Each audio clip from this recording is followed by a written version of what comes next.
Shabbat Shalom, hermanos, bendiciones tengan todos. Baruch Hashem, que nos ha permitido estar acá en esta mañana de Shabbat. Señor, gracias por esta mañana, gracias por concedernos el privilegio de estudiar tu palabra, que cada uno pues pueda recibir en todo el sentido de la palabra y poner en práctica todo lo que significa tu revelación, Señor, en esta mañana. Gracias, Padre. Que todo corazón esté dispuesto, Señor, a escudriñar, a descubrir, a enamorarse de toda esta revelación hermosa que tú nos has dado, Señor. Por los méritos de tu Hijo amado, nuestro Mesías Josué, te damos gracias. Amén y amén. Pueden sentarse, hermano. Bueno, hoy estrenamos una porción nueva, Toldot. A mí me causa mucho gozo cada vez que terminamos una y empezamos otra. Esa transición siempre es como decir, bueno, aprendimos una cosa nueva y vamos a estar dispuestos para que se aperture otro capítulo adicional. Y eso va sumando a todo lo que significa no nuestro intelecto, sino nuestro compromiso. Con esta hermosa vista que obviamente es un mar que tiene mucho que ver con todas las naciones y con el amor que el Padre sigue derramando sobre todas estas naciones. Vamos a comenzar esta porción. Toldot, la porción número 6, en su primera parte, ya hemos leído en Malaquías, en lo que corresponde al Haftará, en el capítulo 1, versículo 1 al 14. Y vamos a estar desarrollando concluyendo el capítulo 25, y vamos a aperturar el capítulo 26 con algunos elementos importantes que nos van a traer quizás una de las cosas más difíciles. Yo considero, cuando uno tiene la responsabilidad de extraer un tema, imagínense, de la Torá, donde hay tantas cosas, donde hay un cúmulo de enseñanzas, de reflexiones, etcétera, y a veces uno, bueno, empieza y puede caer en la tentación de dejarse llevar por la emoción, etcétera. Y yo creo que hay una cosa que uno tiene que tener presente siempre, es que el Señor es el que dispone. Nosotros vamos a estudiar esta porción hoy, tiene unas 30 y tantas láminas. Obviamente hay muchas cosas que están en la Torá, pero que no las vamos a ver. Y uno dice, bueno, vamos a estar incompletos. No, es que el Señor dice qué es lo que vamos a ver, qué es lo que nos toca en este día. Así hay que entenderlo, y de esa manera, como parte de ese instrumento del Padre que utiliza para hacerle llegar a su palabra, así también nosotros tenemos que recibirla como parte de la porción que nos toca para este Shabbat. De esta manera entonces comenzamos con los escritos apostólicos. En este caso va a estar en Hebreos capítulo 12, los primeros 16 versículos del 1 al 16. Póngale mucha atención a esta lectura, porque creo que Josué marca un punto aquí que nos va a servir de mucha ayuda para entender el enfoque que el Señor nos está colocando en la vida de Jacob y Esaú. ¿Okay? Por lo menos fue lo que el Padre depositó en mí para esta mañana. Dice esta versión en Hebreos 12, capítulo 1, verso 16. Por lo cual también nosotros, adicionalmente a otros, también nosotros, teniendo alrededor nuestro una grande nube de testigos, desprendiéndonos de todo peso y del pecado que nos asedia, corramos con paciencia la carrera que nos es puesta por delante. Ese es el mensaje que colocó Josué una vez que se fue, para que todos tengamos esa condición. Y dice el verso 2, puesto los ojos en Yahushua, el autor y consumador de la fe, el cual por el gozo puesto delante de él soportó la cruz. Es decir, hay una condición que va mucho más allá del transitar, sino del objetivo que se persigue allá más. Pero que indudablemente es necesario pasar esa transición, pasar ese puente para llegar a aquel objetivo.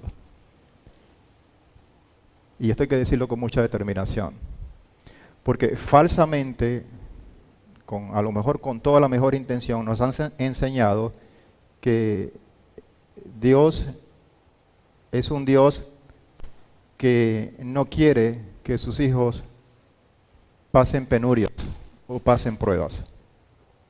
Y yo creo que está mostrando una imagen de lo que no es nuestro Padre.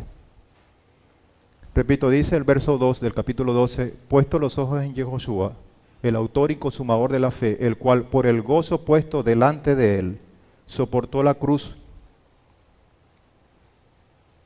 Que había un gozo que estaba por encima de esa condición de dolor en la cruz. Despreciando lo propio, se ha sentado a la diestra del trono de Adonai. Y dice, considerad pues al que soportó tal contradicción de pecadores contra sí mismo, para que vuestro ánimo no se canse y desfallezca. Es decir, tomen ese ejemplo. Al decirnos, consideren pues a él que soportó esa contradicción de siendo tan santo, soportó una multitud de pecados. Eso es una contradicción grande. Y lo soportó contra sí mismo, contra su propia naturaleza, para que vuestro ánimo no se canse y desfallezca. Ese es el mensaje, y yo creo que es el mensaje central de esta porción. Y lo vamos a ver. Y dice, pues todavía no habéis resistido hasta derramar sangre combatiendo contra el pecado. Y habéis olvidado la exhortación de que como a hijos se os habla. Esta es una exhortación que es propia para los hijos. Es un gran error, y las madres y los padres que me están escuchando, es un gran error malcriar a los hijos, porque después vamos a tener consecuencias. Si queremos y si amamos verdaderamente a un hijo, no lo podemos malcriar. Por mucho que nuestros sentimientos a veces nos traicionen. En cuanto a qué pobrecito, y esa es una condición que es un trato para hijos. Y con el Padre no va a ser diferente para nosotros. Y dice, y habéis olvidado la exhortación que como a hijos se os habla, diciendo, hijo mío, no tengas en poco la disciplina del Señor, ni desmayes cuando seas aprendido por Él. Más bien debemos darle gracias al Señor, y aunque no lo podamos entender como un bebecito cuando lo regañan, cuando le quitan esto, no comas dulce porque te van a dañar los dientes, Chelomó está por allí, etcétera, etcétera, etcétera, el niño a lo mejor no va a entender cómo me vas a quitar esa cosa tan deliciosa. Vayan a la gloria, pero no podemos decir eso. Y entonces no podemos entenderlo porque somos pequeñitos, somos bebecitos. Pero es lo mejor, es lo mejor. Y dice el verso 6, porque el Señor al que ama disciplina y azota y azota a todo el que recibe por hijos. Eso es una contradicción también. ¿Cómo voy a azotar a un hijo? Y azota a todo el que recibe por hijo. Permaneced bajo la disciplina, pues Adonai os está tratando como a hijos. Adonai nos está tratando como hijos. Y esa es la lectura. Y dice, ¿qué hijo es aquel a quien su padre no disciplina? Pero si quedáis sin disciplina, del cual todos han llegado a ser partícipes, entonces sois bastardos y no hijos. Y esto sí es duro. Es decir, la ausencia de la disciplina es el puente que nos acerca a ser bastardos y no negar hijos y con ello toda la herencia y todo esto. Además, nosotros hemos tenido a nuestros padres naturales, los cuales nos castigaban y los respetábamos. No nos hemos de someter con mucha razón al Padre de los Espíritus y vivir. Cuando decimos el Padre de los Espíritus, estamos hablando el Padre que todo lo sabe, que escudriña hasta lo más profundo del corazón de cada quien. Ese es el significado de eso. Porque ellos en verdad nos castigaron por pocos días, según les parecía. Pero para lo provechoso, a fin de que participemos de su santidad. Es verdad, en ninguna disciplina al presente parece ser causa de gozo, sino de tristeza. Como el niño, con el dulce. Pareciera que no fuera parte de gozo, sino de tristeza. Pero más tarde da fruto apacible de justicia a los que por ella han sido ejercitados. Por lo tanto, fortaleced las manos debilitadas y las rodillas paralizadas. Haced sendas derechas para vuestros pies, para que no se disloque lo cojo, sino más bien que sea sanado.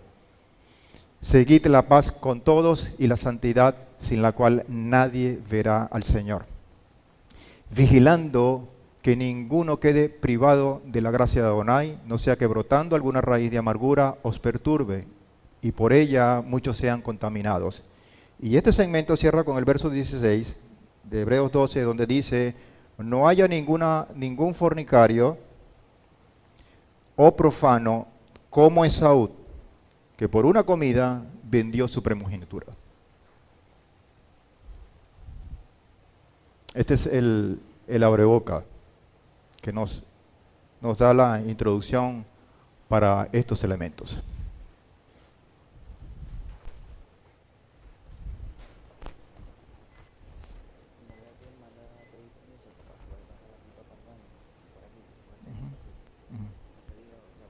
Sí. Sí, hay una interrupción técnica. Como no tenemos agua en los baños, vamos a pasar una pipa para allá. Entonces, para que no se dejen distraer por la pipa de agua, porque eso es mundano. Nosotros nos interesa lo espiritual. De manera que tenemos allí una imagen. Yo voy a insistir con los puentes. Voy a insistir con los puentes. Un puente que es muy bonito y un puente que no es tan bonito, que me va a ayudar a ponernos en el contexto de esta mañana. ¿De acuerdo? Y les voy a escoger opción A o opción B. Y hay una pregunta de tantas que podíamos imaginarnos cuando vemos estas dos imágenes, de cuál de estos dos puentes ofrece mayor seguridad. Y la respuesta obvia es opción B. Es el puente que ofrece más seguridad. Es el puente que cuando a uno lo ofrecen como opción, la lógica, la visión humana de una vez escoge: ¿cómo tú estás loco? Te vas a ir por el otro puente teniendo esta opción. Dentro de todo esto, hay en los dos casos procesos cuando vamos a atravesar cada uno de esos puentes, cualquiera que sea. Y usted va a escoger la opción que le parezca más pertinente. El Señor nos ha diseñado de tal manera que, revestidos del libre albedrío, usted puede escoger el camino que va a transitar. Pero el Señor también da argumentos como el de esta mañana para que nosotros escojamos lo más apropiado, lo correcto, lo bueno. Y obviamente lo más apropiado, lo correcto y lo bueno a los ojos del hombre no pareciera justamente que fuera esta opción. No pareciera. Sin embargo, dado a que cada proceso cumple un objetivo final, nosotros tenemos que tomar una decisión en nuestra vida. Y de allí podemos levantar o argumentar o plantear algunas interrogantes de las cuales pudieran ser una de ellas. ¿Cuál de los dos procesos requiere mayor cuidado? Y entonces la primera respuesta que estaba en la otra lámina, como que la vamos a meditar mejor. Porque quizás nuestra atención no se va a centrar tanto en el objetivo, que obviamente es pasar del otro lado, sino se va a centrar en cada uno de los procesos.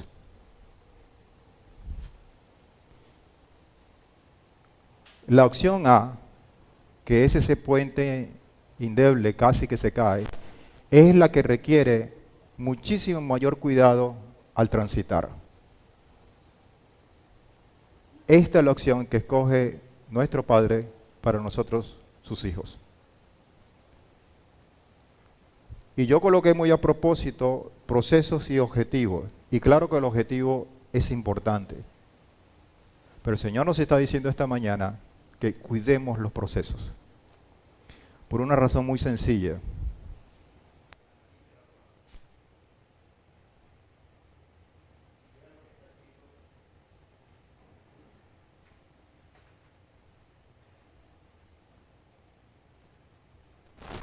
Sí.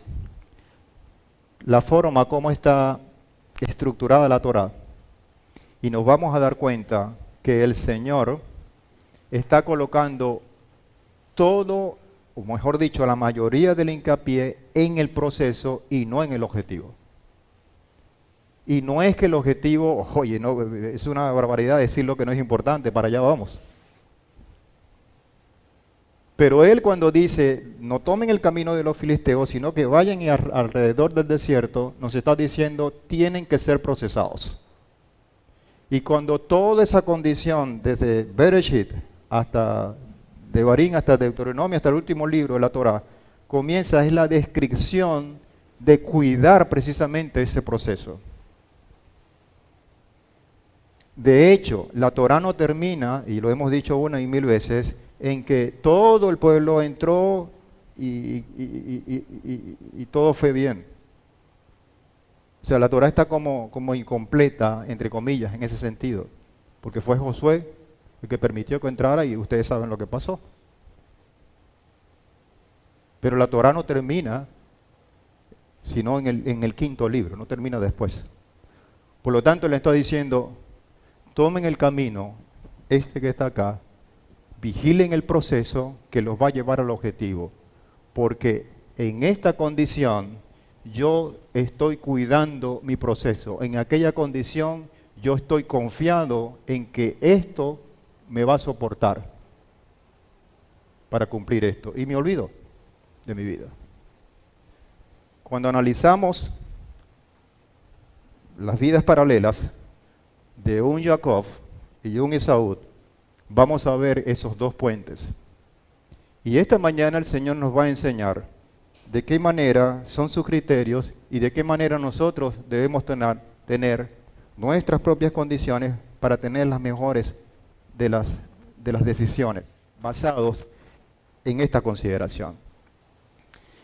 ¿Por cuál puente entonces Adonai hizo pasar a nuestros patriarcas y a su pueblo? Obviamente que por la opción A.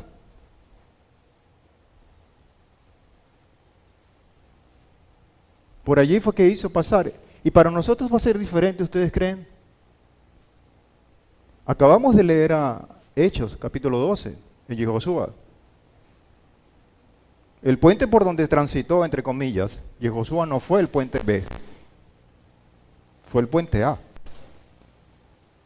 Y cumplió el objetivo. Es más, nos dicen, consideren ese ejemplo para ustedes. Entonces, la determinación y la actitud con la cual nosotros afrontamos las cosas que nos presenta la vida por parte de Hashem debe ser muy bien revisada para poder tener la vigilancia apropiada de cuidar nuestros procesos. Y cuando digo cuidar nuestros procesos, estoy diciendo a gritos, confíen en Adonai, no confíen en el puente. Confíen en el Padre. Por lo tanto, nuestras decisiones están basadas en la confianza. en términos generales. Usted se sentó en esa silla porque confía que esa silla no lo va a hacer caer. Usted come tal alimento porque confía que lo va a alimentar y le va a caer bien. Usted se casa con alguien porque confía en que esa condición, y así todo está a base de la confianza. Y de hecho, cuando extrapolamos toda esa condición delante de la presencia del Señor, no cambia porque es un principio básico. Lo que pasa es que muchas veces esa consideración de lógica natural nos aparta de la confianza. Y es lo que el Padre demanda. Cuando el Señor permitió que nuestro pueblo llegara a la orilla del mar de Suf, un pueblo que no estaba obviamente entrenado para nadar porque lo que sabía era hacer adobes. Un pueblo en el cual estaba dependiendo totalmente del faraón por medio de la esclavitud. ¿Ustedes creen que fue porque si el Señor es todopoderoso y pudiera hacer cualquier consideración, cómo es que colocó a nuestro pueblo en esa consideración? Donde por un lado había agua y por el otro lado había un faraón terrible que venía con todas las ganas de exterminar. Para despertar un pueblo y que tuvieran confianza en su Elohim. Hoy no va a ser diferente. Hoy no va a ser diferente. La porción de esta que comenzamos hoy se llama Toldot. De hecho, es la palabra que da origen a un pueblo que está en el centro de España que se llama Toledo. Es una historia preciosa en donde el mundo judío sefardí fueron sus fundadores. Toldot traduce como generaciones. Generaciones. Toldot es el plural de Toldá, que también significa obviamente descendiente, historia, memoria y crónica. Por lo tanto, la palabra Toldot de alguna manera es como un enlace entre lo que está ocurriendo en la Torá, que estamos narrando literalmente, y nosotros mismos. Es como un puente. Porque a través de esa consideración o de esos dos puntos, entre lo que está en la Torá y nosotros hoy en día, con años, con costumbres, con distancias tan grandes, hay que tender un puente. Ese puente se ha tendido a través precisamente de generación tras generación, generación tras generación. Y Baruch Hashem que ha llegado esa revelación a nuestros días. Baruch Hashem, que ese puente se ha tendido para nosotros. Después que la Torá, y si recuerdan, finalizando la paracha anterior, después que la Torá ha mencionado las generaciones de Ismael, que están descritas en el capítulo 25, verso 12 al 18, que fue la parte final de la paracha anterior, el relato bíblico retorna a la genealogía, pero esta vez de Isaac. La genealogía de Isaac, que obviamente va a comenzar con Esaú y Jacob. ¿Están preparados? Estamos preparados, ¿verdad? Muy bien. Comenzamos entonces con esta, si se quiere, introducción. Yo voy a saltar un poquito el capítulo 25 y me voy a introducir en el capítulo 26, porque me va a permitir tener una secuencia, aunque voy a estar un poquito para atrás y para adelante en la porción de hoy, pero me va a permitir una secuencia quizás que respete un poquito el orden literal, pero que es necesario para hacerla, para plantear la idea que el Señor me colocó en esta mañana, o para esta mañana. En Génesis capítulo 26, verso 4 dice, multiplicaré tu descendencia como las estrellas de los cielos, daré a tu descendencia todas estas tierras, y todas las naciones de la tierra serán benditas en tu simiente. Esa consideración de la multiplicación de tu descendencia, y por eso es que quizás hace mucho hincapié en el título de la Toldot, como Toldot, es lo que nos ha permitido, repito, que estas estrellas de los cielos, esa descendencia, todas estas tierras, llegue hasta nosotros. Cuando uno lee eso, uno se siente con un sentido de pertenencia. Y lo decíamos anoche. La gran diferencia que existe entre un antes y un después de esta revelación. Es que antes nosotros creíamos en ella, obviamente, porque si no hubiese sido así, no estaríamos acá. Pero creíamos como espectadores. Ahora no. Ahora obviamente seguimos creyendo, pero estamos dentro. Y eso nos da una consideración totalmente diferente a cómo veíamos esta verdad antes y ahora. Eso es un ejemplo. Yo soy parte de esa descendencia, yo soy parte de esas estrellas, yo soy parte de esa bondad derramada sobre las naciones, los cuales son consideradas benditas en esa simiente que fue sembrada allá. Baruch Hashem. Pero hay un problema. ¿Cómo tener la certeza de la continuidad de una descendencia si en su raíz la que lleva el compromiso de esa descendencia es estéril?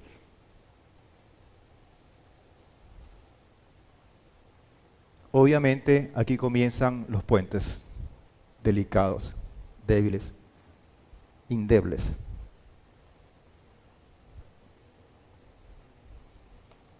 Cuando yo empecé a leer esto,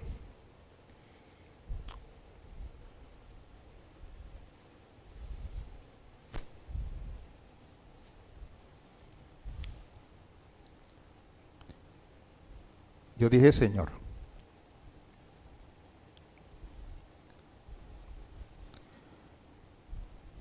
te doy gracias porque nos has permitido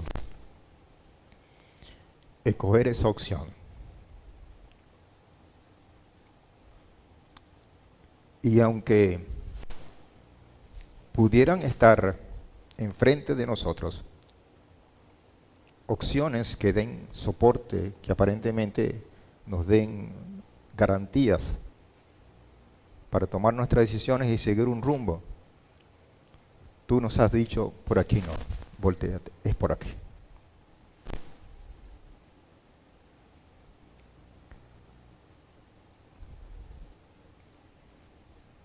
Y yo estoy seguro que en todas estas decisiones, cuando tomamos esas decisiones de cara a ver un puente de este tipo, no va a faltar gente que nos diga, oye, tú estás loco.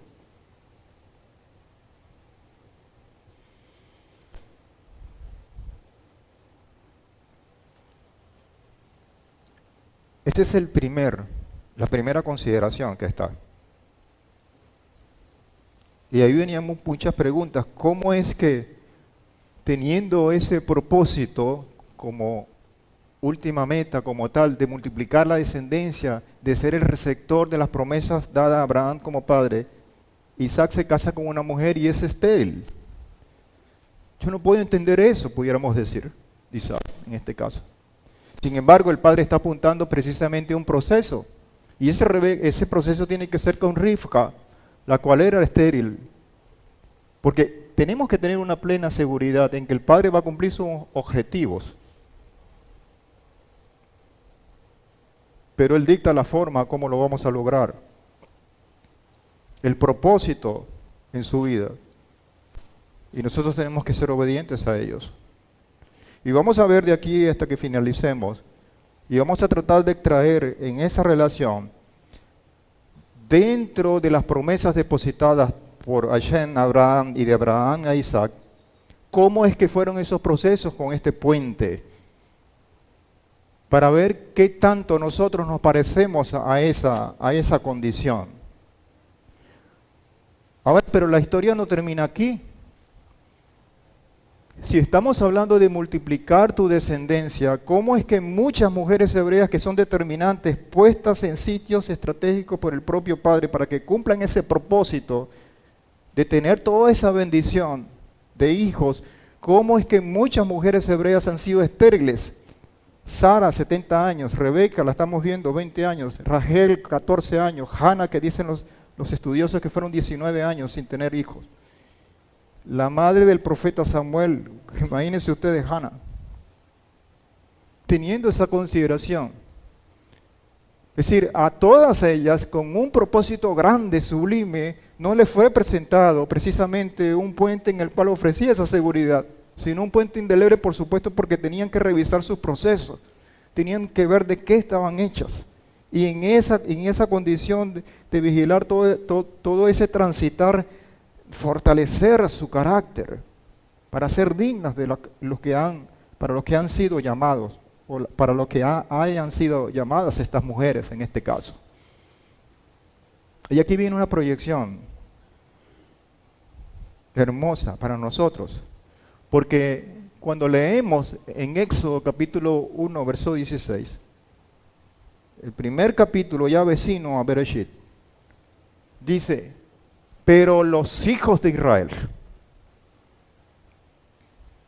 así como pudiéramos decir, pero Sara, en este caso, pero Rebeca era estéril, Sara era estéril, todas estas mujeres eran estériles. También dice, pero los hijos de Israel. Es decir, estamos en la presencia de una continuidad en toda una presencia del Padre a través de los hijos, por una parte, pero hijos de Israel. Israel entonces es vista como una madre que pare hijos. Hijos con esas consideraciones, con esas características, con esa demanda que empezamos a leer hoy, esta mañana en el libro de Hebreos, en cuanto a la disciplina. Y dice, pero los hijos de Israel fueron fecundos y se multiplicaron y fueron aumentados y fortalecidos en extremo y se llenó de ellos la tierra. Y eso obviamente presentó un problema gravísimo. Y eso fue lo suficiente como para verlos como un tremendo peligro y ahí pasó todo el desarrollo. Así comienza el libro de Shemot. Por esa consideración de multitud, de descendencia. Por lo tanto, vemos que hay hijos y que tenemos una madre llamada Israel. Somos hijos de Israel.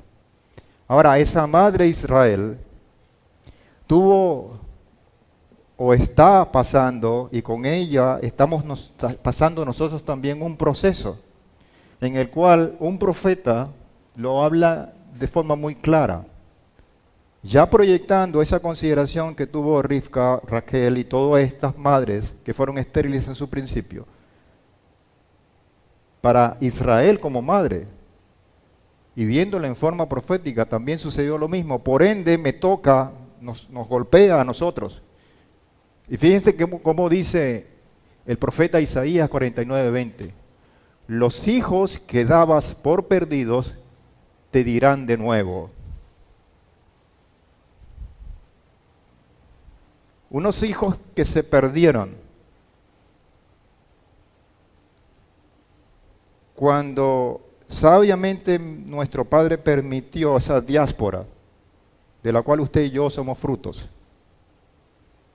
y en la cual va a haber un tiempo, de hecho estamos en pleno desarrollo de ese tiempo de retornar esos hijos. Esto a mí me emociona muchísimo. Cuando leemos a Isaías, y usted y yo nos encontramos allí, y dice, los hijos que dabas por perdidos te dirán de nuevo, mi lugar es estrecho. Y dice, hazme sitio para habitar. Y te preguntarás, ¿quién me parió a estos?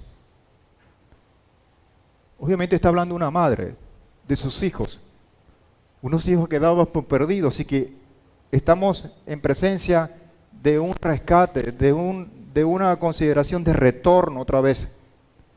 Y en medio de todos esos elementos, hasta de asombro, ¿quién me parió a estos? Yo que estaba sin hijos y estéril.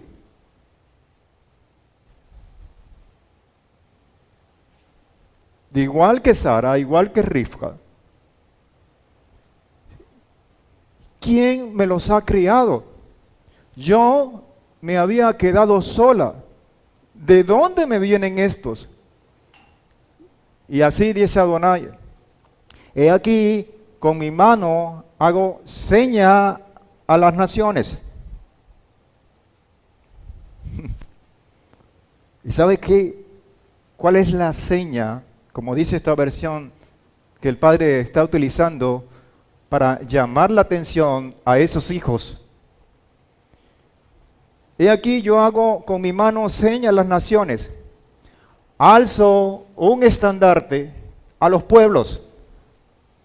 Está haciendo una señal a través de un estandarte, un solo y maravilloso estandarte, para llamar a sus hijos a que devuelvan la condición de madre a Israel. Y dice, alzo mi estandarte a los pueblos para que traigan a tus hijos en brazos, para que tus hijas sean llevadas al hombro. Esto se está cumpliendo, hermano, delante de nuestros ojos. Usted y yo somos esos hijos que hemos fijado nuestra mirada en ese estandarte y estamos rescatando otra vez, estamos dignificando a una mujer Israel como madre, porque así lo ha concebido el Padre. Estamos transitando puentes que son indebles, que son pero muy frágiles, con la ayuda de Hashem para cumplir el propósito que Él nos ha dado, en el camino que Él mismo ha señalado. Pero el mismo profeta Isaías, en el capítulo 11, verso 10, dice, aquel día que las naciones buscarán a aquel que es la raíz de Isaí, el cual estará en pie como ¿qué? Como estandarte. Estará en pie como estandarte a los gentiles y su morada será gloriosa. Baruch Hashem. ¿De quién estamos hablando? De nuestro Yehoshua. Ese que esperamos. Ese que finalmente con esta trompeta va a izar totalmente su bandera. Y todo el mundo lo va a ver. Pero sus hijos, tenemos el privilegio de escuchar su voz antes para darle la bienvenida al Señor en ese glorioso día. Este es el camino, este es el puente que está ofreciendo Hashem. Y con él las garantías y su propósito. Y dice el mismo libro de Isaías, capítulo 54, versículo 1 al 3 como resultado. ¿Y quién no le va a provocar cantar? Alabar al Señor. Dice, cantad, oh estéril, tú que nos dabas a luz. Cantad porque te has atrevido a pisar ese puente que ofrecía ante los ojos naturales de la lógica muy pocas garantías. Y ustedes han confiado en mí. Cantad, oh estéril, que no dabas a luz, rompe en alabanzas y da voces de júbilo, tú que nunca estuviste de parto, porque más son los hijos de la desolada que los hijos de la casada, dice Adonai. Ensancha el lugar de tu tienda. Esa es una poesía hermosa,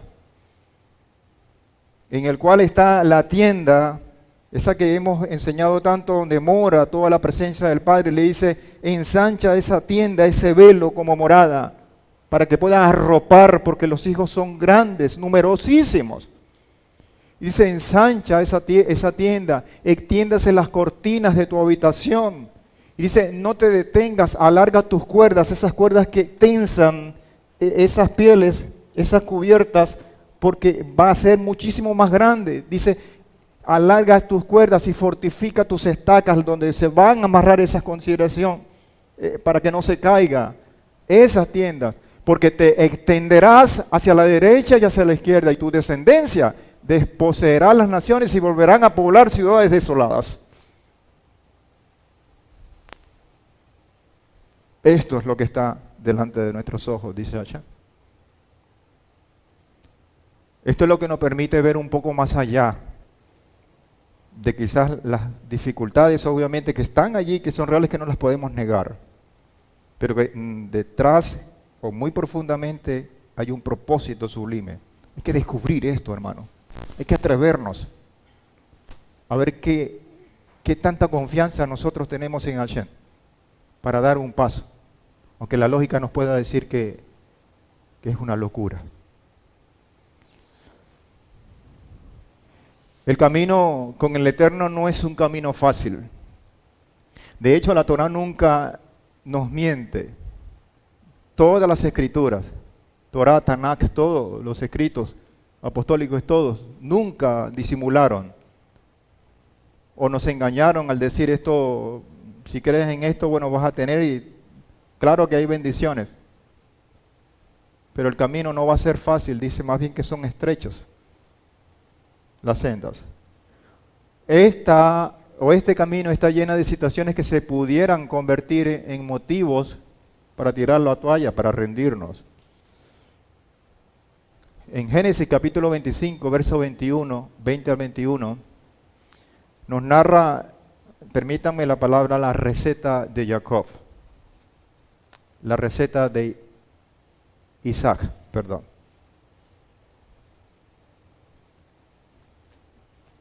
Lo clave de Isaac. Es decir, yo he tomado la decisión de tomar ese puente. ¿Qué hago ahora? ¿Cómo llevo a la práctica la confianza que me va a permitir el discernimiento, todo esto que me va a permitir transitar? Isaac nos dice que tenía 40 años cuando tomó por mujer a Rivka, hija de Betuel, arameo de Padán Aram, hermana de Labán, arameo. Y dice el verso 21, y oró Isaac al Eterno en favor de su mujer. Entonces comienza el proceso para transitar, la conexión, la oración.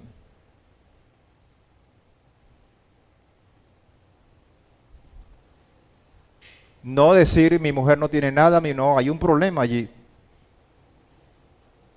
Oró Isaac al Eterno en favor de su mujer porque ella era estéril. Ella era estéril. El problema estaba allí. No lo podemos negar. Pero también está el Eterno y su propósito en nosotros. Y oró el padre Isaac al Eterno. ¿Y qué pasó? Y lo escuchó el Eterno y Rebeca, su mujer, concibió. Este es el proceso que estaba pasando Isaac. Ahora, alguien dijo este pensamiento que lastimosamente no tengo el autor. Dice, buenas cosas vienen para aquellos que creen. Cosas mejores vienen para aquellos que son pacientes. Pero las mejores cosas vienen para aquellos que no se rinden. Cada uno de estos eslabones no invalida el otro. En base de la creencia, yo soy paciente. Sigo creyendo, pero soy paciente. Y en base a la creencia y a la paciencia, yo no me rindo. Yo sigo perseverando. Yo sigo insistiendo. Y esto tiene una clave. Obviamente, confiar en el Eterno.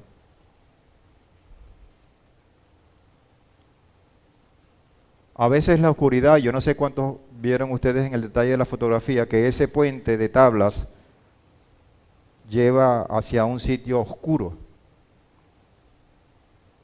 en donde necesitamos tener luz para poder ver qué paso vamos a dar. Por lo tanto, es necesario confiar en esa luz para poder seguir caminando. Esa luz es el Eterno y tenemos que confiar en ella. Cuanto más oscura sea la realidad, más grande es la oportunidad de brillar. Que tu lámpara no se quede sin aceite. Esa realidad muchas veces pudiera presentarnos oscuridad en nuestro entorno desde todo punto de vista. Y tenemos que ver esa oscuridad, entre comillas, como una gran oportunidad que el Padre nos ofrece.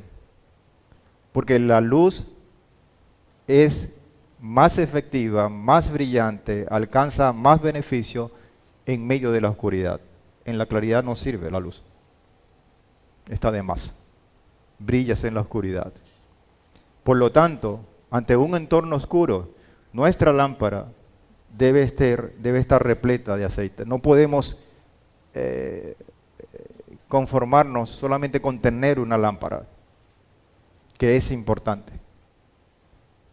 Pero esa lámpara tenemos que llenarla de aceite. Y solamente hay una forma de llenarla, con ayuda de Hashem. Muchos están buscando y de hecho pueden tener esa lámpara, pero repito, no es suficiente, porque 5 se quedaron afuera aún teniendo la lámpara. La gran diferencia estuvo en el aceite que contenía, y que cada quien se va a preocupar por ese contenido, porque esa lámpara contenga aceite. Oscuridad, obviamente va a haber. Abre el periódico, escucha a los vecinos, vea todo esto, y simplemente va a haber oscuridad. Pero brillemos, hermanos. Brillemos y vigilemos nuestra lámpara. En Romanos capítulo 8, versículo 35, verso al 37, dice: ¿quién nos separará del amor del Mesías? Y aquí yo voy a introducir, o la palabra va a introducir una palabra, o una frase, un punto que vamos a estar recurriendo en medio de la disertación de hoy y quizás la de esta tarde también.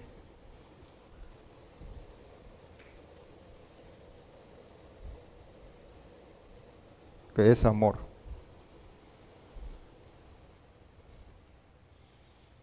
¿Quién nos separará del amor del Mashiach? Tribulación, angustia, persecución, hambre, desnudez, peligro o espada. Tal como está escrito, por causa tuya somos puestos a muerte todo el día. No una sola vez, sino todo el día, expuestos a ello. Somos considerados como ovejas para el matadero. Pero hay un pero hermoso allí, que dice: pero en todas estas cosas, en toda tribulación, angustia, persecución, hambre, desnudez, peligro o espada, somos más que vencedores por medio de aquel que nos amó.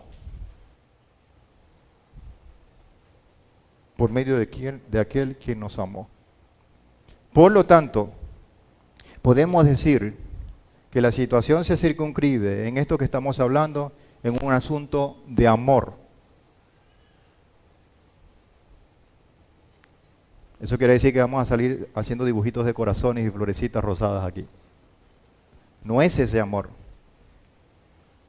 Ese amor, el amor al cual nos estamos refiriendo, es el amor que vincula, que abraza, que une, que arropa, que origina una palabra hermosa que la estamos redescubriendo, que se llama devoción. Ese es el amor del cual estamos hablando. Y que vamos, el Señor lo permite, seguir. Las promesas del Eterno se cumplen con la participación del hombre, y esto es maravilloso. El Padre no quiere actuar solo, lo ha demostrado. Y ha tomado esas consideraciones para nosotros en cuanto a dibujar un plan, un propósito para cada quien, con el propósito de que participemos con Él en la cristalización de esas promesas.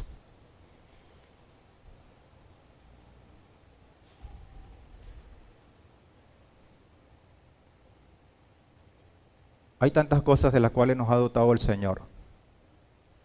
Nosotros muchas veces nos revestimos de imposibilidades.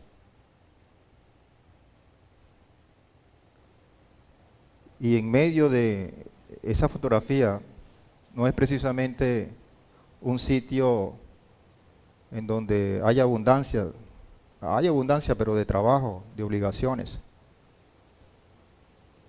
Pero hay también hombres, así como el de esa fotografía, que ha entendido que con la participación suya, no obstante sus limitaciones, no obstante el puente, entre comillas, que le ha tocado pasar, está cumpliendo ese propósito, esa función. Y con ello uno no es que desea que el Señor nos libre de eso, de que tengamos deficiencias en cuanto a nuestro organismo. Pero una cosa es cierta, el Padre quiere que participemos, que nosotros seamos protagonistas. Ese estandarte que Él ha alzado no es para otra cosa, sino para que sus hijos lo vean y atiendan su llamado. porque Él quiere reunirnos a todos. Pero el puente tenemos que pasarlo nosotros, hermanos. Nosotros somos los que vamos a tomar las decisiones. Otros no van a tomar las decisiones por nosotros. Y cada uno tiene sus imposibilidades, sean físicas o espirituales o de las que sean. Pero a todos nos está arropando el mismo amor de Hashem con el mismo propósito. Todos somos considerados hijos. Y todos estamos arropados por la misma promesa que nació en Abraham. Y que no comenzó con facilidad. ¡Pum! Rebeca estéril. Y ya venía con dificultades con Sara. Eso es lo que está delante de nuestros ojos.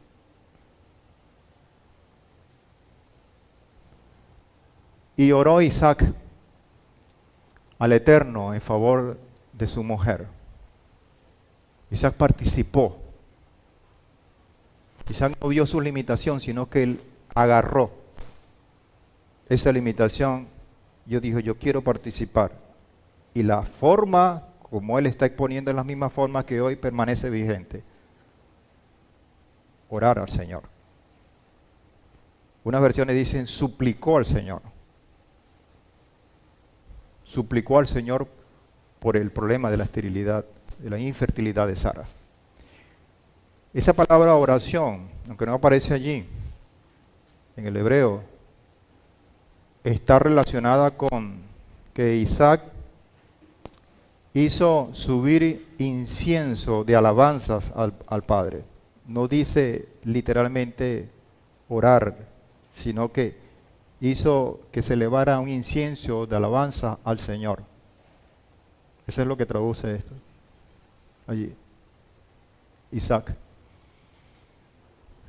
De hecho, en Jeremías capítulo 33, versículo 1 al 3 dice, vino palabra de Adonai a Jeremías la segunda vez, estando él aún preso en el atrio de la guardia, diciendo, así dice Adonai que hizo la tierra, Adonai que la formó para firmarla, Adonai es su nombre.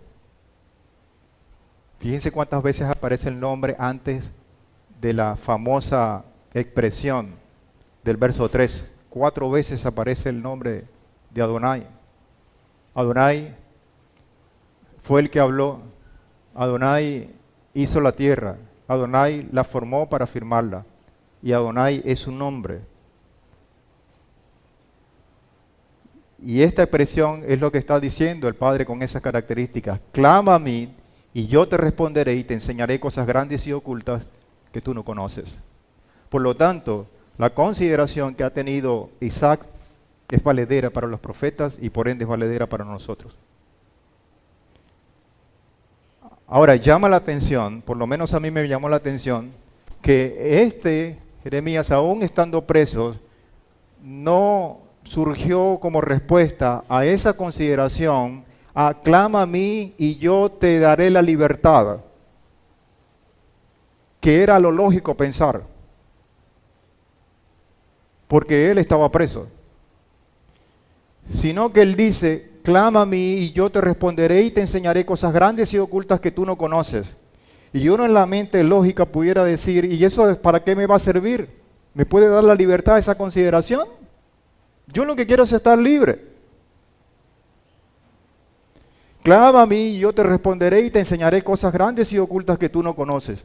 Y cuando revisamos muy por encima todo esto, esa palabra enseñar viene del hebreo nagat, que obviamente es exponer, enseñar, dar a conocer, etc. Pero también tiene una traducción que tiene que ver con afrontar, poner una cara con la otra. Y hay otra palabra que dice cosas ocultas, que tiene que ver con baxar, que son cosas inaccesibles por altura o fortificación, y también traduce como cortar, juntar uvas. Por lo tanto, el Señor le está diciendo que clama a mí y yo te voy a responder y te voy a mostrar la cara de la realidad y la cara de la verdad, para que tú tengas el poder de discernir y de escoger cuál es el camino que vas a tomar. porque te voy a colocar y te voy a afrontar, como literalmente traduce. Es decir, clama a mí y yo te voy a abrir el entendimiento para que puedas discernir, para que puedas ver una verdad por encima de esa realidad, y eso lo va a confrontar. Y más adelante dice, y te haré accesible de esa manera las cosas que son inaccesibles para ti. Pero no importa que estén altas, que estén fortificadas, que estén de alguna manera bien blindadas, van a ser alcance para ti, porque yo voy a cortar y vas a disfrutar, te voy a juntar como uvas. Y ustedes saben lo que significa la vid en las Escrituras. Eso es hermoso, hermanos. Pero a lo mejor no hemos entendido sino la parte superficial de clama a mí, yo te responderé. El Padre nos está ofreciendo muchísimo más allá de las consideraciones o las respuestas lógicas que puedan generar o motivar nuestras súplicas. Porque si no, simplemente le hubiese dicho, clama a mí, yo te daré la libertad. Le está dando herramientas, instrumentos para que pase por encima inclusive de esa libertad. Y conoceréis la verdad y definitivamente ella te va a hacer libre. Esa es la libertad de la cual está hablando. Por lo tanto, quizás todo esto hay que verlo desde la otra acera. Quizás hay que quitarse un poco los lentes de la lógica, los lentes de las buenas intenciones, de los sentimientos, y apuntar a lo que verdaderamente quiere nuestro Padre. Pero si no somos capaces de conocer, de buscar la presencia de nuestro Padre, ¿cómo entonces vamos a entender todas estas cosas? ¿Qué representa Esaú y qué representa Jacob? Esta fue una pregunta que me surgió cuando estaba estudiando todo esto.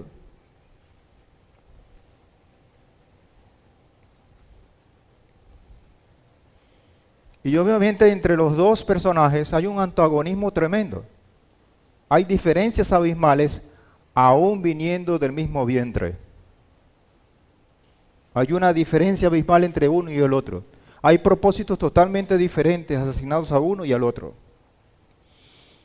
Una vez crecidos los niños, sus diferencias se hacen notables y muy pero muy evidentes.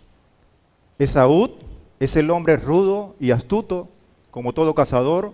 Su vida tendrá como epicentro el campo abierto. Es el hombre de mundo, es el hombre que es, ¿cómo decir? Que dicen que es el salido, el que va, toma las decisiones así como muy determinantes, el que emerge, etc. Jacob, de carácter más templado, elegirá el pastoreo, tal vez siguiendo la tradición familiar de Abraham y de Isaac.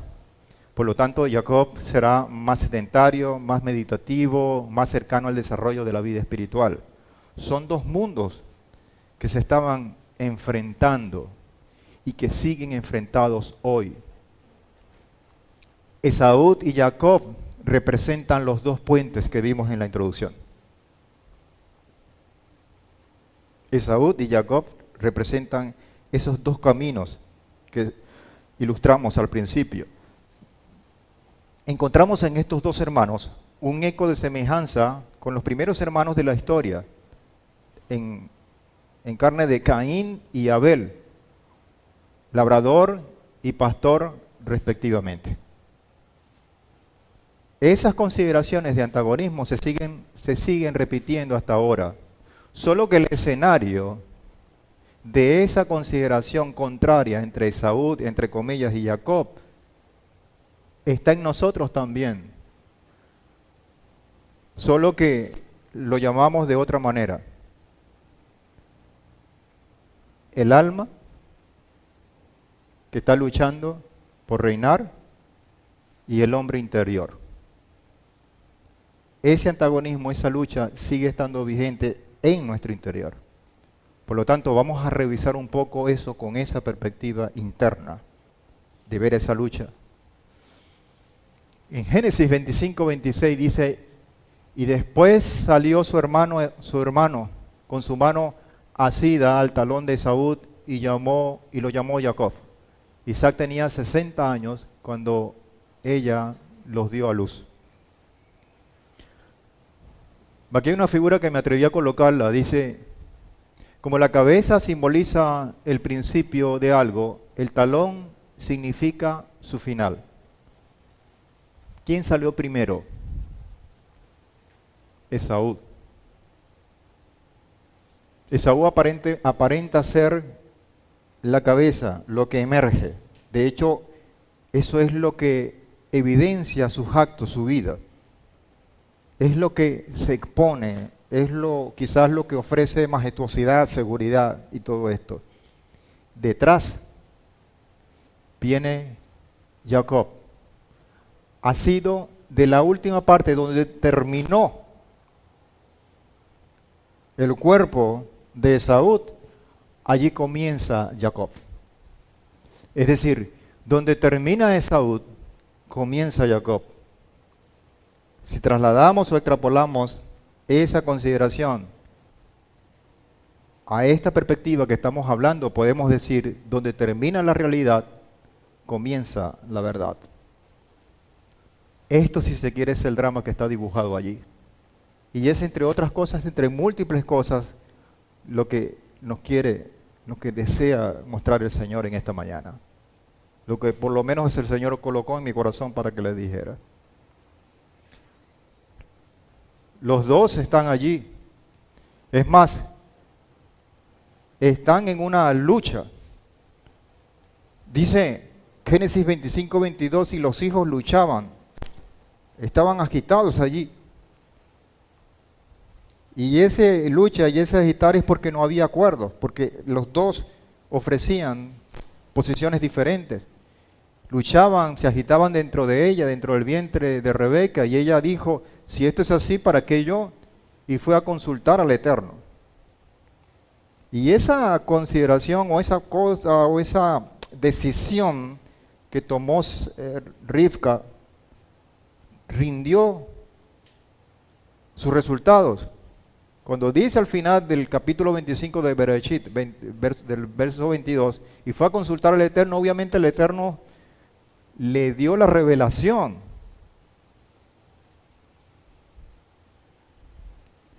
Y por eso era que ya tenía su preferencia, quizás por el propio Jacob, por el peso profético que se cernía sobre ella. Cosa que vamos a ver la semana que viene, en la porción que sigue. El profeta Oseas, en el capítulo 12, versículo 3 al 4, dice, en el vientre tomó por el calcañar a su hermano, y en su vigor luchó con Elohim, luchó con el ángel y prevaleció. Es decir, los profetas de alguna manera también se hacen eco de ese elemento inicial en cuanto a la lucha y al tomar a su hermano que salió primero del talón. Se atribuye con ello un significado a este nacimiento que es excepcional, que vaticina una lucha permanente entre Jacob y Esaú como pueblos. Resulta evidente el dramatismo de la vida del pueblo de Israel. Jacob es Israel, tratando siempre de aferrarse a la vida y a sus raíces históricas. Esto indicará que Jacob se aferrará a aquellas cosas que Esaú pisoteará con su talón. Entonces ahí tenemos a quién es Esaú y quién es Jacob. La pregunta es, ¿cuánto de Esaú o cuánto de Jacob tenemos nosotros? Porque una cosa es ver esa historia y ver obviamente las cosas que están allí y nosotros la podemos entender dentro del plan glorioso del Eterno. Pero una cosa es entender eso y otra cosa es hacerlo nuestro. Internalizar esto, ver qué papel juego yo en esto. Y de allí surge esa pregunta. ¿Qué tanto de Esaú y cuánto de Jacob tenemos? Esa lucha está presente en nosotros, repito, en nuestra alma y entre nuestra alma y nuestro hombre interior. Y a veces prevalece Esaú. Cuando tomamos decisiones tipo puentes, que tenemos como opción B, a veces prevalece Saúl cuando la lógica, cuando el sistema nos arropa. A veces prevalece Saúl cuando el amor, las ganas, la pasión, la devoción disminuye, se nos va al piso. A veces prevalece Saúl. Pero recordemos, Esaú salió primero y quizás fue el impacto, la primera alegría y todo. Pero cuando terminó Esaú, en la última parte de su organismo, allí vino Jacob, con todo el peso profético que se cernía sobre él.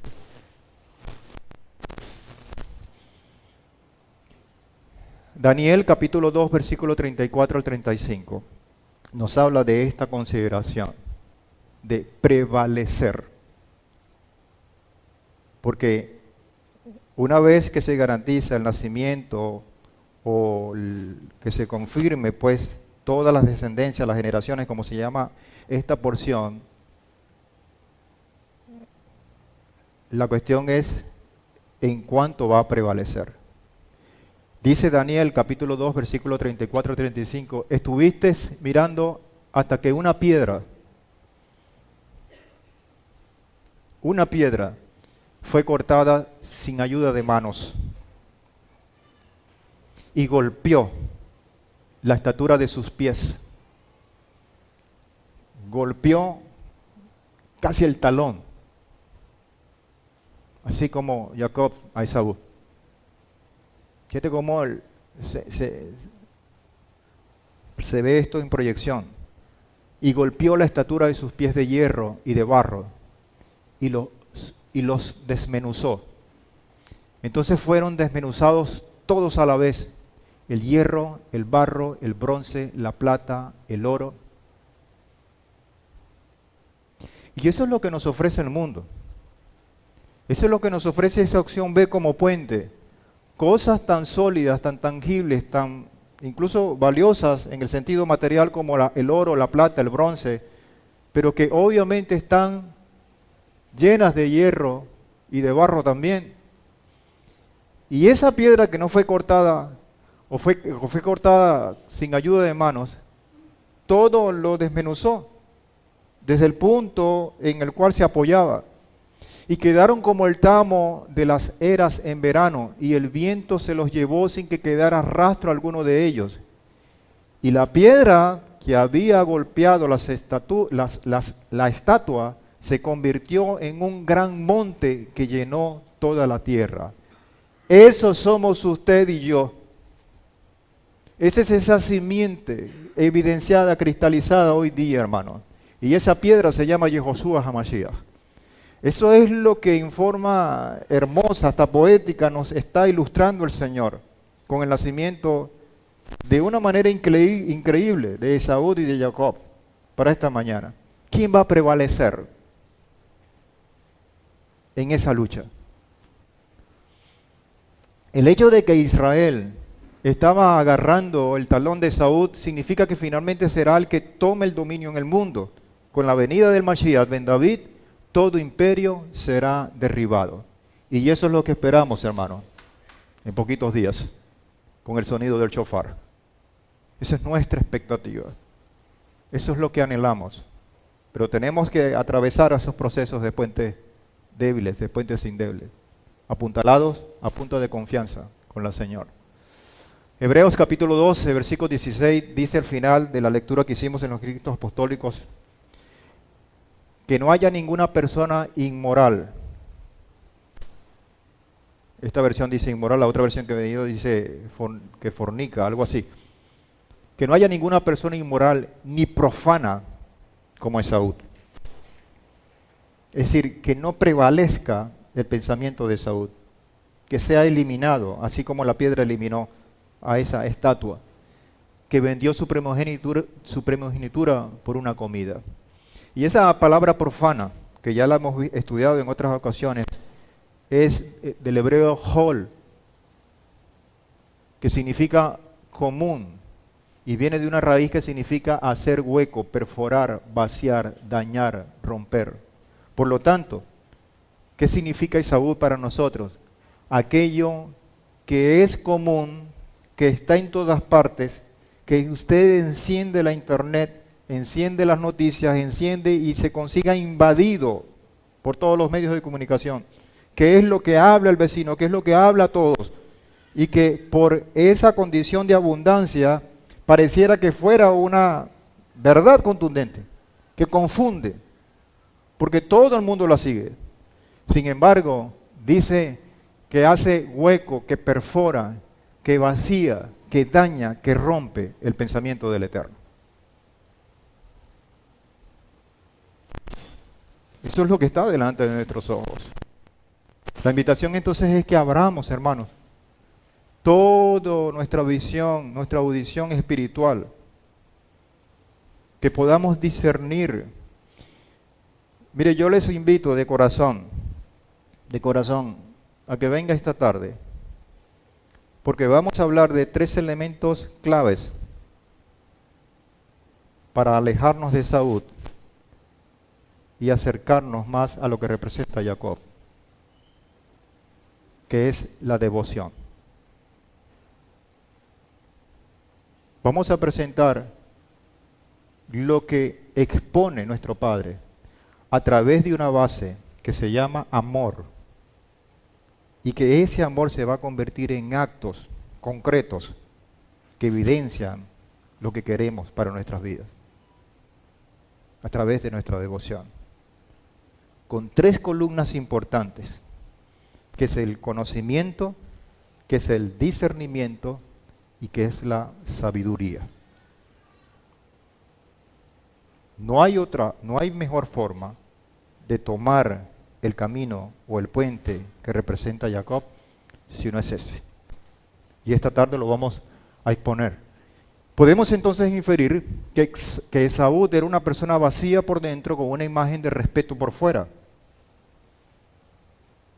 que no hacía diferencia entre lo sagrado y lo común, no tenía esa capacidad de discernir, que no valoraba su llamado espiritual como sacerdote y solo vivía para llenar sus deseos naturales sin importar las consecuencias futuras.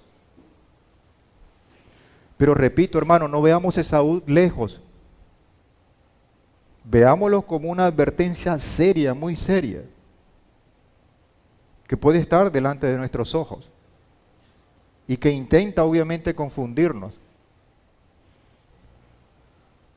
Apreciaba más lo material y el placer que los valores santos y eternos. Despreciaba todo el plan de redención que había sido revelado a Abraham y por ende a Isaac.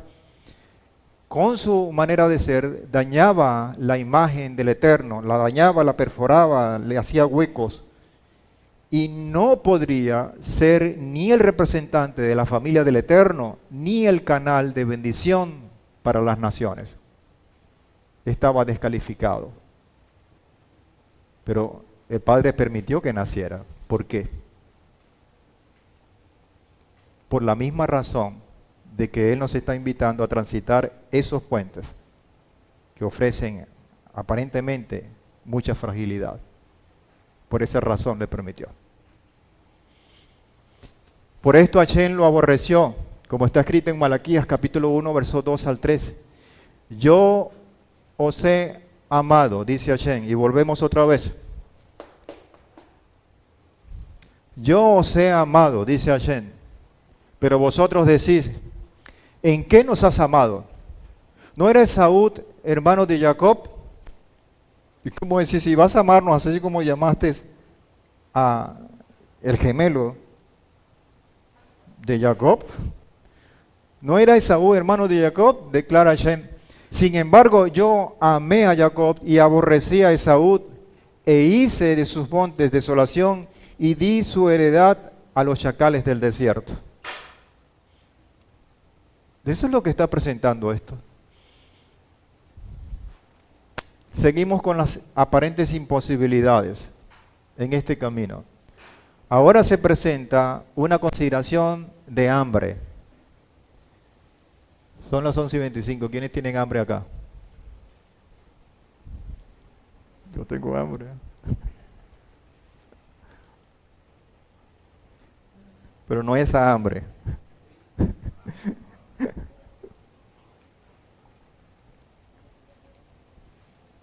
Hermano, se le va a quitar el hambre, digo yo. Bueno, vamos a ponernos en serio porque si no la cosa como que...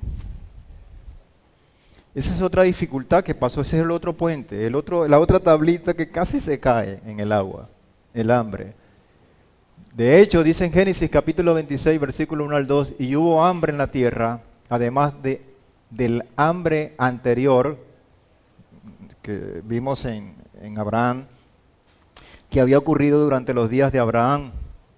Y se fue Isaac a Gerar, a Abimelech, rey de los filisteos, y se le apareció a Shem y dijo: párate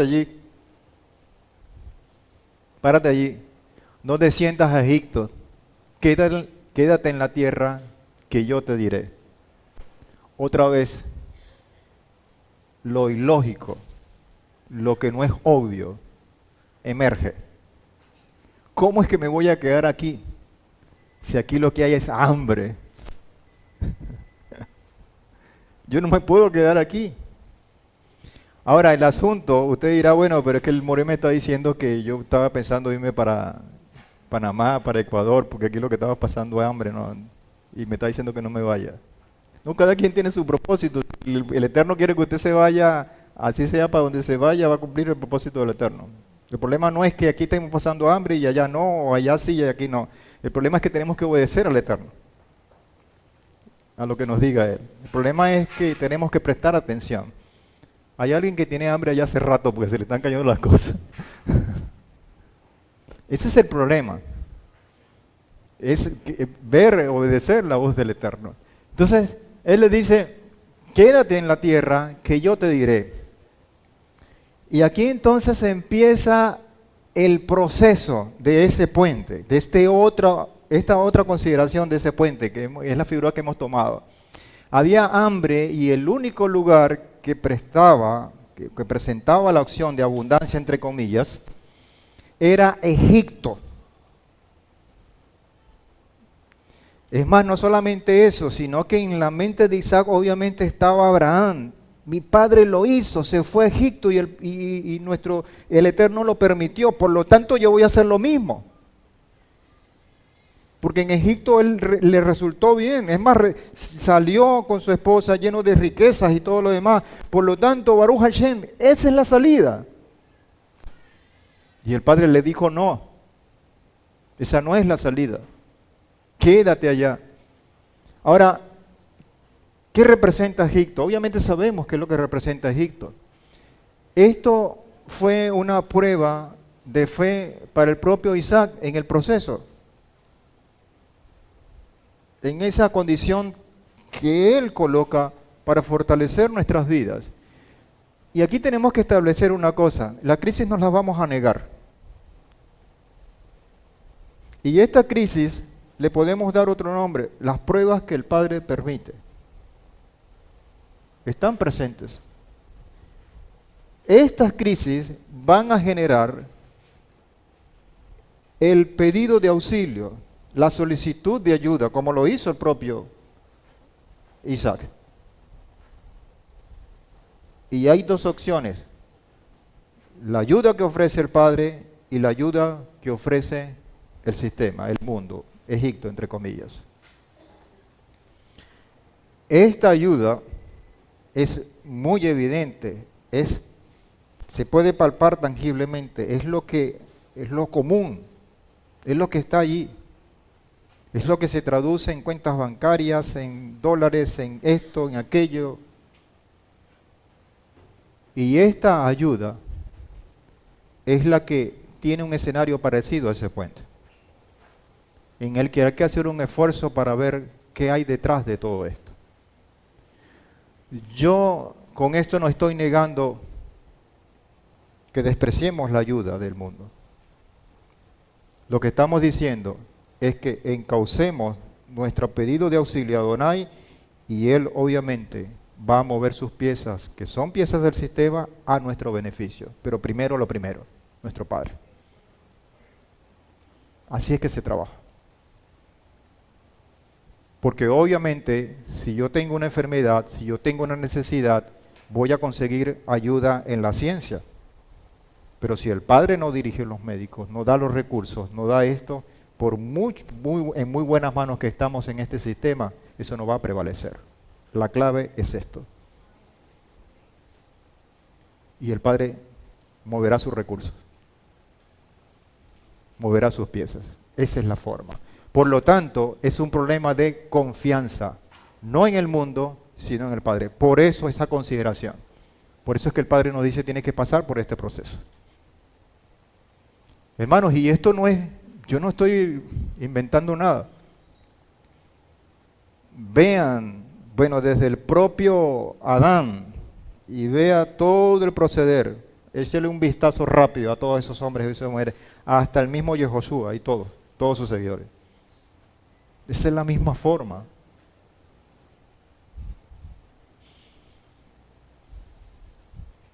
Por lo tanto, dentro de todo ese marco, Él emite una orden, Él emite un anuncio, simplemente para que lo obedezcamos. Simplemente para que surtamos obediencia. Dice Génesis capítulo 26, verso 3, reside en esta tierra, no vayas a Egipto, quédate aquí, no vayas para allá. Y Él le dice, y yo estaré contigo y te bendeciré. Por lo tanto, es una cuestión de confiar en esa palabra, en esa promesa. Se queda aquí y yo estaré, mi presencia estará contigo. Pero además de contar con mi presencia, vas a contar con mi bendición, con mi provisión. Porque a ti y a tu descendencia daré todas estas tierras y confirmaré el juramento que juré a tu padre Abraham. Y le dice, ¿y ustedes qué creen que hizo Isaac? ¿Fue terco? ¿Fue sordo? Habacuc, capítulo 3, dice, versos 17 al 18, con que la higuera no florezca, que aunque Israel no vea a sus hijos, que aunque la higuera no florezca, ni en las vides haya fruto, aunque engañe el producto del olivo y los campos no produzcan alimento, aunque se acaben las ovejas del redil y no haya vacas en los establos, con todo yo me alegraré en Adonai y me gozaré en el Elohim de mi salvación. Adonai es mi fortaleza, Él me da pies como las ciervas y me hace andar en las alturas. Eso es lo que demanda el Padre.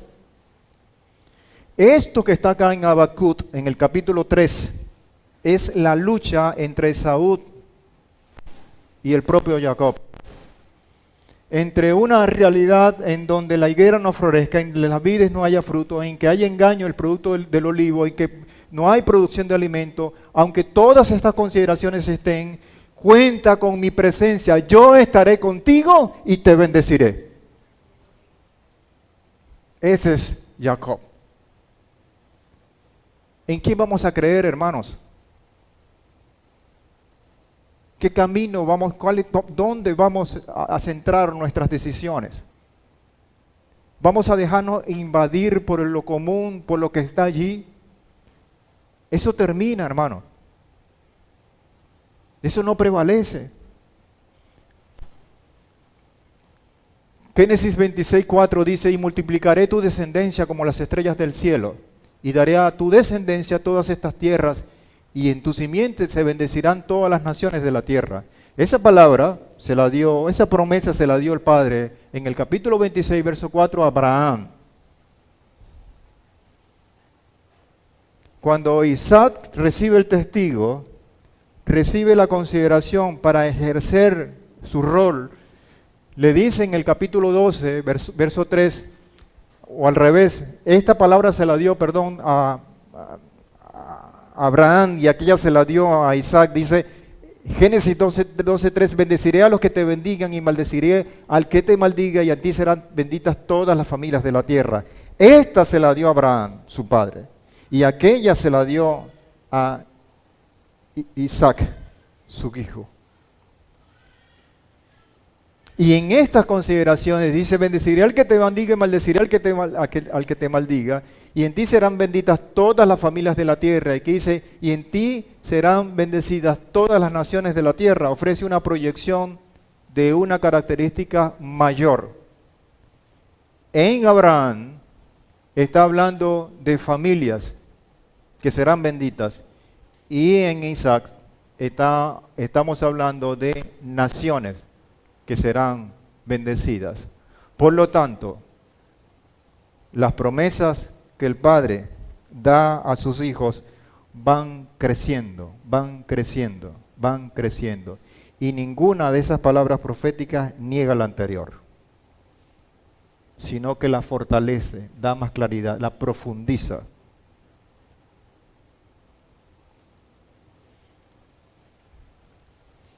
Cuando el Padre habla a Abraham en el capítulo 12, verso 3, le dice, quizás en forma más particular porque es la simiente, son las familias.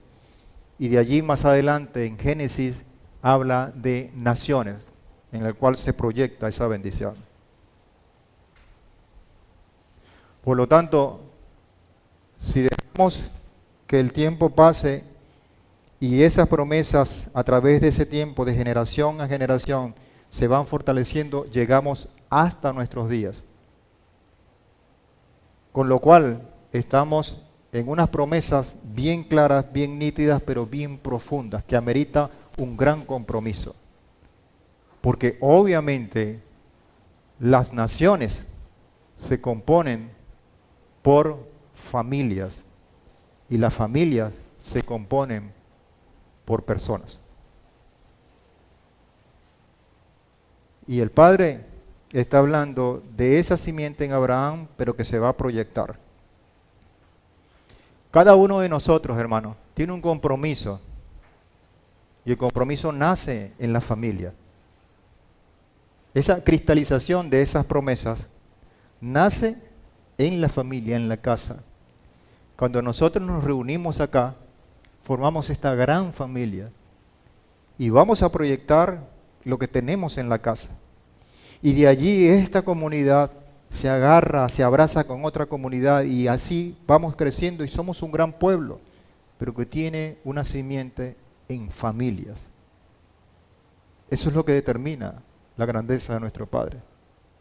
Eso es lo que va y revela de alguna manera la fortaleza que debemos tener como pueblo, como comunidad. Uno dice, bueno, ya las pruebas terminaron, Abraham pasó 10, esto, pero hay otra cosa, otra consideración que debemos tener. Ya al final de esta primera parte de la Parashá Toldot, le dice, de alguna manera no vas a vivir, no vas a trasladarte a Egipto, pero vas a vivir en la tierra que no te pertenece, te va a pertenecer en un momento, pero no te va a pertenecer en Gerar. Habitó pues Isaac en Gerar. Gerar estaba en la zona sur. Abraham, de hecho, e Isaac habían vivido en la parte meridional de aquella misma tierra, una parte más hacia el norte. En realidad Abraham había venido al norte, específicamente a Siquén, pero terminó viviendo en el sur, en la región de Hebrón, llamado el lugar de la comunión, una vez que regresó de Egipto. Isaac entonces parece seguir los mismos pasos de su padre. El Eterno le había advertido que no fuese a Egipto, así que en efecto no fue allí, en cambio se fue a Gerar. ¿Qué pasó allí? ¿Cómo va a colocar o cómo va a convivir con este proceso Isaac y todas las responsabilidades traducidas en promesas que estaban delante de él? Obviamente yo no conseguí otra respuesta que esta. La bendición por obediencia. La obediencia trae bendición. Aunque la higuera no florezca, aunque los frutos los árboles no dan fruto, etcétera, etcétera, si obedecemos, veremos la bendición del Eterno. Dice, una promesa produjo tanta confianza en Isaac que a pesar de la sequía, tomó la decisión a pesar de la sequía, a pesar de ver ese puente endeble, tomó la decisión de invertir en una siembra. De hecho, dice en Génesis 26:12, sembró Isaac en aquella tierra y aquel mismo año cosechó 100 por una sola razón, porque Adonai lo bendijo. Y él se aferró a esa bendición, a esa promesa. Aunque las cosas no parecieran en lo común, en lo lógico, que iba a surgir una bendición en medio de esa sequía. ¿Qué es lo que prevalece en esta imagen? Lo que ocupa más espacio, obviamente, es la tierra infértil, sin agua, sin vida. Y muchos de nosotros no vemos lo que está ante nuestros ojos, lo que da vida. Marcos capítulo 10, versículo 29 al 31, de repente tiene una expresión sobre esa imagen, que dice: y Josué dijo, en verdad os digo, no hay nadie que haya dejado casa o hermanos o hermanas o madre o padre o hijos o tierras por causa de mí y por causa de la promesa dada a los padres, que no reciba 100 veces más ahora en este tiempo, casas, hermanos y hermanas y madres e hijos y tierras, junto con persecuciones en el siglo venidero, la vida y en el siglo venidero la vida eterna. Pero muchos primeros serán últimos y los últimos primeros. ¿Quién nació primero? ¿Quién nació primero? ¿Esaú o Jacob?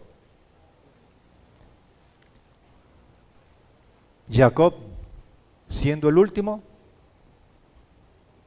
va a pasar a ser el primero. ¿Quiénes somos nosotros? ¿A quién nos parecemos? Siempre que confiamos, el Padre Todopoderoso nos bendice en gran manera. Es allí donde se mide el nivel de revelación que pueda tener un creyente. Un paso de fe trae como resultado mayor claridad para poder saber qué hacer en los pasos que siguen en nuestra vida. Repito, un paso de fe trae como resultado mayor claridad. En cuanto a nosotros depositemos nuestra fe, nuestra confianza en Hashem, Él como que, aunque esto que tenemos delante esté oscuro, Él prende una luz y se ve. Pero hay que dar el paso. Un paso de fe trae como resultado mayor claridad para poder saber qué hacer en los pasos que siguen en nuestra vida. De allí que a continuación vamos a ver a un Isaac con mayor claridad espiritual. Y eso se va a traducir en un hecho increíble, en los pozos. Quiere decir que no solo hay que evaluar la parte material, cosecha, sino también la parte espiritual, los pozos, que traerán grande riqueza espiritual y una mejor relación con nuestro Padre Celestial. Esos pozos también representaron una condición adversa, aparentemente adversa. Esa fuente de vida llamada los pozos también fueron bloqueadas, cegadas con tierra. Y uno dice, oye, pero que yo no quiero las promesas del Padre, porque esas promesas vienen con la adición de muchas dificultades, pudiera decir uno. Y en Jacob, cuando presentó esa cuestión, en Isaac, perdón, dice Génesis 26:15, y todos los pozos que los siervos de su padre habían cavado en los días de Abraham, su padre, los filisteos los cegaron llenándolos de tierra. ¿Qué representa un pozo en el desierto? Imagínense ustedes. ¿Qué representa un pozo en Cabima?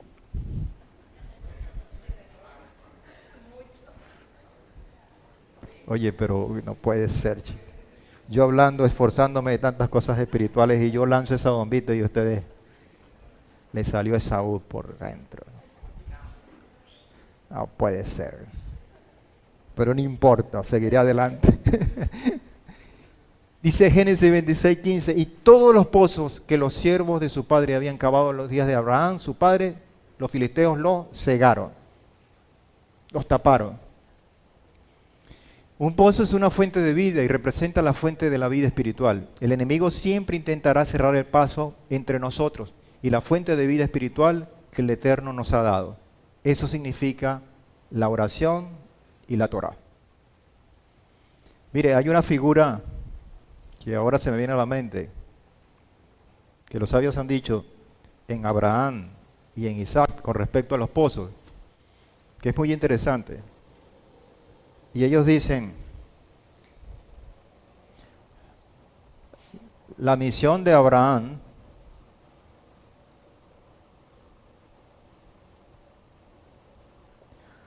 fue traer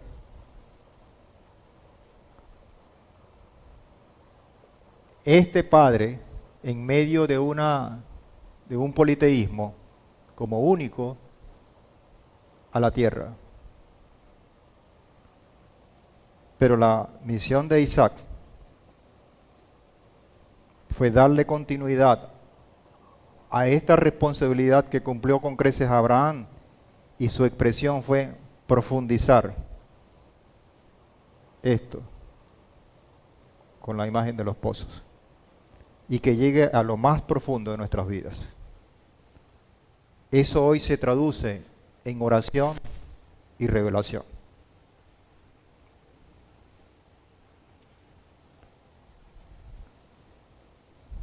Todo tiene un fundamento que es visto en primera instancia como un conocimiento.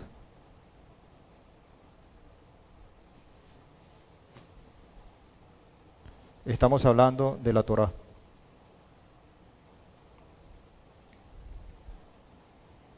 Esto pasa una vez que conozcamos al Padre a través de su Torá, a una fuente de discernimiento.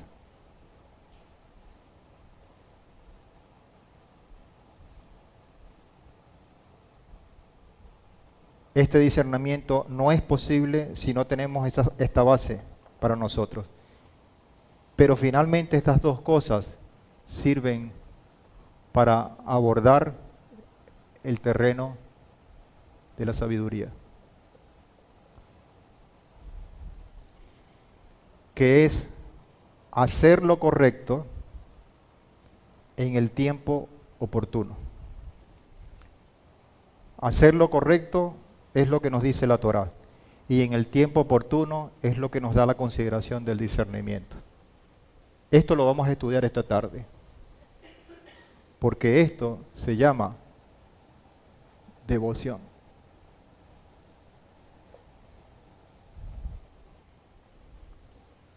Y esa es la característica que vemos en estos hombres.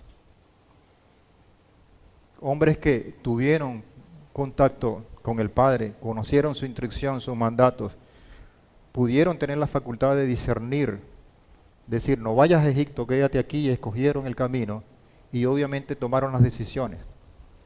Todo eso se cristalizó en decisiones que lo llevaron al cumplimiento. Y Baruch Hashem por estos hombres y mujeres, porque ellos permitieron que estuviéramos nosotros esta mañana de Shabbat escuchando estas enseñanzas. Dice Juan 14:14, pero el que beba el agua que yo le daré, no tendrá sed jamás, hablando de esos pozos, sino que el agua que yo le daré se convertirá en él en una fuente de agua que brota para vida eterna. Y Proverbios 13:14 dice, la Torá del sabio es fuente de vida para apartarse, tener la condición de sabiduría, apartarse de los lazos de la muerte. Yo finalizo con esto, hermano, con este precioso salmo que es el Salmo 36 en el versículo 9, y que dice, porque contigo está el manantial de la vida, en tu luz veremos la luz. Póngase en pie, por favor, y elevemos una oración al Señor. Te damos gracias, Padre, en esta mañana. Gracias porque una vez más nos has enseñado otra vez de tu palabra que no es lo lógico, no es lo que prevalece en apariencia, no es lo primero, no es lo que está allí quizás ocupando nuestros sentidos, sino es tu verdad, que muchas veces está oculta. Y está oculta no es para presentarnos a nosotros una mayor dificultad en buscarla, sino para buscar en nosotros que tenemos que esforzarnos, buscar en nosotros a lo que verdaderamente hemos sido llamados. Gracias, Padre, por presentarnos opciones y por presentarnos en nosotros la facultad del libre albedrío, por darnos a nosotros, el sentido de confianza y de creer realmente en lo que tú haces, Señor. Por presentarnos ahora al final de los tiempos esta revelación y todo el panorama completo, para que esto tenga sentido, Señor, para no dejarnos aturdir con la realidad que obviamente es oscura, y que podamos ver en medio de esa realidad oscura tu luz y convertirnos nosotros en ella, Padre. Recibe toda la gloria y toda la honra, Padre, y que nos ayudes a cada uno de nosotros en los procesos, Padre. Que nos deje, Señor, que esa realidad nos aturda, que coloques en nosotros esa condición de conocimiento, de discernimiento y de sabiduría, Padre, para tomar las decisiones que tengamos que tomar de acuerdo a tu voluntad. Por los méritos de tu Hijo amado, nuestro Mesías Josué, recibe toda la gloria y toda la honra. Amén y amén.